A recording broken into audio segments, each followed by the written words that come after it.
بنگلہ دیش نے بھارت سے شیخ حسینہ واجد کی حوالگی کا مطالبہ کر دیا۔ بنگلہ دیش کی وزارت خارجہ نے کہا بھارت فوری طور پر شیخ حسینہ واجد اور سابق وزیر داخلہ اسد الزمان کمال کو بنگلہ دیش کے حوالے کرے۔ مجرموں کو پناہ دینا بھارت کا غیر دوستانہ اقدام ہے۔ مجرموں کو پناہ دینا انصاف کی بے توقیری ہے۔ اسی اہم معاملے پر بات کرنے کے لیے بریگیڈیئر ریٹائرڈ حارث نواز صاحب ہمارے ساتھ موجود ہیں۔ بریگیڈیئر صاحب، بہت شکریہ آپ کے قیمتی وقت کے لیے۔ بنگلہ دیش پہلے بھی شیخ حسینہ واجد کی حوالگی کا مطالبہ بھارت سے کرتا رہا ہے۔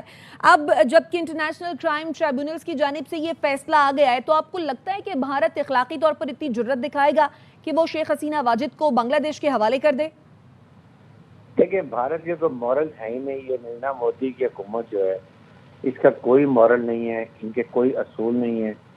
یہ اپنی مرضی سے اپنی جو پارٹی کی جنتا پارٹی کے لیے، اکھنڈ بھارت کے لیے یہ لیتا اور آرس کی کو چلانے کو، اس نظریے کو چلانے کے لیے، اس کے علاوہ ان کا کوئی کام نہیں ہے۔ لیکن اگر دیکھیں جو بنگلہ دیش کی سابق شیخ حسینہ واجد کو سزا ہوئی ہے، آئی تھنک یہ صرف بنگلہ دیش کا قانون کی بالادستی کی بحالی کا ایک تاریخی لمحہ نہیں ہے، بلکہ یہ خطے میں بھارت کی سیاسی اصول کی ناکامی کی کھلی مثال ہو گئی ہے۔ اس پر اس کو تکلیف ہے۔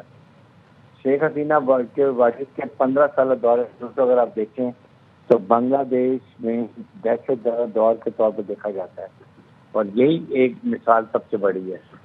اور اس میں خاص طور پہ بدعنوانی، دہشت، تشدد، جبری گمشدگی بھی شامل ہیں، اور اس کے سائے موت کا اشارہ ہے۔ اس کا مطلب یہ کہ بنگلہ دیش میں بالآخر انتقامی سیاست دور ختم ہو گیا، اور آئندہ تمام سیاسی قیدیوں کو آزاد خیرت جادرانہ انصاف ملنے کی راہ ہم ہو گئی۔ آپ کو یاد ہے یہ جماعت اسلامی کے لوگوں کو 90 سال 80 سال کے لوگوں کو انہوں نے وہاں پر اندازہ لگائیں کہ کتنی بروٹل خاتون تھی۔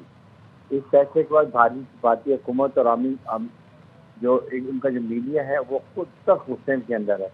اس سے لگانے کے اندازہ کہ ان کو کتنی تکلیف ہے، ان کا سر سو ختم ہو گیا۔